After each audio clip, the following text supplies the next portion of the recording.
Hello दोस्तों, कैसे हो आप सभी लोग। स्वागत है आप सभी का जीए फाइटर्स पर। आज हम बात करने वाले हैं फ्यूचर टेंस, भविष्य काल। आज हम बात करेंगे फ्यूचर टेंस के प्रथम रूप के बारे में, उसके फार्मूला, उसके एग्जांपल्स, उसके सेंटेंसेस, उसके हेल्पिंग वर्ब के बारे में, कैसे कहाँ और उसका ट्रांसलेशन कैसे करते हैं। तो चलिए बिना देरी किए हुए शुरू करते हैं। अगर आपने इससे पहले के 10 लेक्चर्स को नहीं देखा है तो आप जीए फाइटर्स को सब्सक्राइब करें, और इस वीडियो के लास्ट में डिस्क्रिप्शन बॉक्स पर हम आपको एक प्लेलिस्ट दे देंगे। उसके जरिए आप इसके 10 लेक्चर्स को देख सकेंगे, जिसमें टेंस और उसके प्रकार के बारे में बात किया गया है। साथ ही साथ प्रेजेंट और पास्ट के सारे पार्ट्स के वहाँ पर जी तोड़ कर मेहनत करके एग्जाम्पल्स और फार्मूला तैयार किया गया है। तो चलिए बिना देरी किए हुए शुरू करते हैं। फ्यूचर इंडेफिनिट टेंस, जिसके अंत में ता होगा, ती होंगे या फिर गा, गी, गे आदि शब्द आते हैं। ऐसे वाक्य अगर आपको दिख जाए तो उसे फ्यूचर इंडेफिनिट टेंस कहते हैं। फिर आपको एक मोटा मोटा बात बताते हैं। Will, shall plus V1 plus object, ये आपका फॉर्मूला रहेगा। विल का प्रयोग सभी के साथ, बाकी शैल का देखिए, जो शैल है ना वो आई बी के साथ प्रयोग करते हैं। विल का प्रयोग उसके अलावा सभी सब्जेक्ट के साथ हम विल का प्रयोग करेंगे, चाहे वो he, she, you, we, they, it, Ram. Ram मतलब किसी भी व्यक्ति का नाम हो। तो चलिए शुरू करते हैं। अफर्मेटिव सेंटेंसेस, सकारात्मक वाक्य। ऐसे वाक्यों का अंग्रेजी में अनुवाद करते समय सर्वप्रथम सब्जेक्ट लिखते हैं, फिर विल या शैल का प्रयोग करते हैं सब्जेक्ट के अनुसार।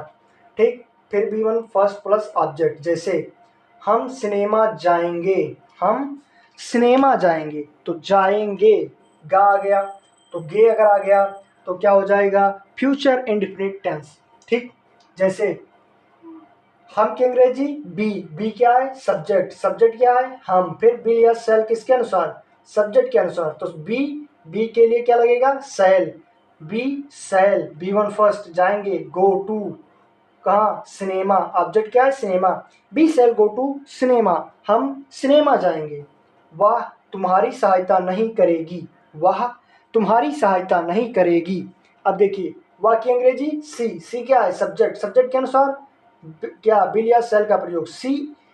देखिए बिल के साथ सी के साथ बिल का प्रयोग होता है, तो सी बिल, फिर नॉट हो गया, B1 फर्स्ट सहायता हेल्प, फिर ऑब्जेक्ट तुम्हारी योर।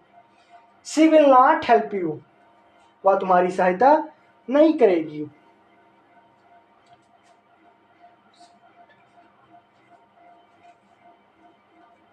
इंट्रोगेटिव में आइए। यू, हाँ इंट्रोगेटिव, ऐसे अब इस इंट्रोगेटिव के लिए दो फार्मूला आपको दिए जाएंगे। चलिए शुरू करते हैं। ऐसे वाक्य जिनमें क्या शब्द पहले आए उनका अंग्रेजी में अनुवाद करते समय सर्वप्रथम बिल या सेल का प्रयोग सब्जेक्ट के अनुसार सब्जेक्ट से पहले करते हैं, फिर B1 फर्स्ट प्लस ऑब्जेक्ट को जोड़ देते हैं। जैसे क्या वे यह काम करेंगे, क्या वे यह काम करेंगे। अब देखिए क्या शब्द पहले आया है तो इसके लिए बिल या सेल का प्रयोग सब्जेक्ट के अनुसार। तो सब्जेक्ट दे, दे से पहले सेल, सॉरी यहाँ सेल नहीं होगा बिल होगा।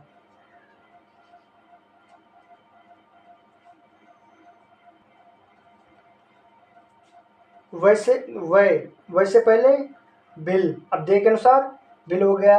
विल दे, क्या वह यह काम करेंगे, यह काम की अंग्रेजी डू। देखिए बिल, ठीक, सब्जेक्ट दे, फिर B1 फर्स्ट डू, फिर object this work, will they do this work, क्या वह यह काम करेंगे।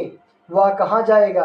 अगर ऐसे वाक्य जिनमें कब, कहाँ, क्यों, का, क्या आदि शब्द वाक्यों के बीच में आए तो सर्वप्रथम उसकी अंग्रेजी सबसे पहले लिखते हैं, फिर सब्जेक्ट के अनुसार बिल या सेल सब्जेक्ट से पहले लिखेंगे, उसके बाद B1 फर्स्ट प्लस ऑब्जेक्ट को जोड़ देते हैं। जैसे वह कहाँ जाएगा, वेयर विल ही गो, कहाँ की अंग्रेजी क्वेश्चन वर्ड है, कहाँ क्या है क्वेश्चन वर्ड है, वो सबसे पहले आ जाएगा वेयर।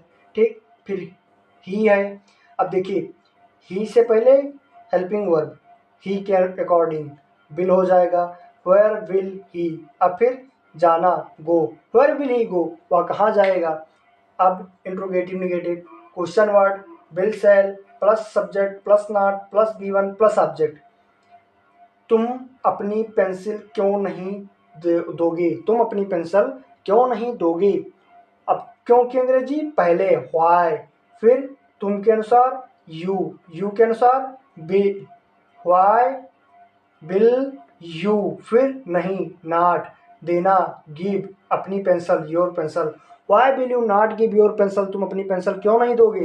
हु का प्रयोग अफर्मेटिव और हु दोनों एक ही तरह के हैं, इसमें सब्जेक्ट होता है, इसमें सब्जेक्ट नहीं होता है, बस इतना अंतर है। Who plus will shall plus V one plus object, ठीक, who shall plus V one plus object, उसकी सहायता कौन करेगा। तो हु की अंग्रेजी पहले, फिर helping verb will shell, who will, अब यहाँ हमेशा विल ही लगेगा, हु विल हेल्प हिम, उसकी सहायता कौन करेगा। तो आई होप आपने फ्यूचर इंडेफिनिट टेंस को बहुत ही अच्छे तरीके से समझा होगा। अगला वीडियो पाने के लिए आप हमारे जीए फाइटर्स को सब्सक्राइब करें, और आपने अगर पिछला 10 लेक्चर नहीं देखा है तो आप इस वीडियो के लास्ट में डिस्क्रिप्शन बॉक्स में जाइए, और वहाँ आपको एक प्लेलिस्ट दिया जाएगा जहाँ पर आपको 10 लेक्चर मिल जाएंगे पुराने। तो चलिए तब तक के लिए जय हिंद दोस्तों, मिलते हैं नेक्स्ट वीडियो में।